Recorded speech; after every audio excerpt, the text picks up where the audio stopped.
यावर्षी अतिवृष्टी होऊनसुद्धा अतिशय मेहनतीच्या जोरावर आणि फवारणी आणि खताच्या जोरावर या ठिकाणी हे आमचा कापूस आज 28 ऑक्टोबर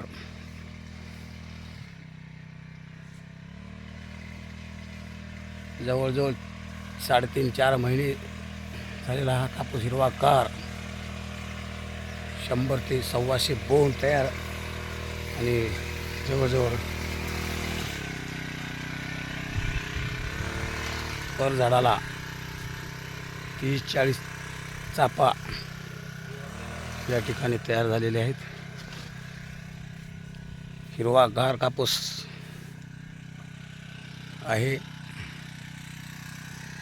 अतिशय सुंदर असं हे प्लॉट मेंटेन झालेला आहे. आता ही 9वी फवारणी मी करत आहे आणि 4 वेळेस खत या प्लॉटला टाकण्यात आलेलं आहे.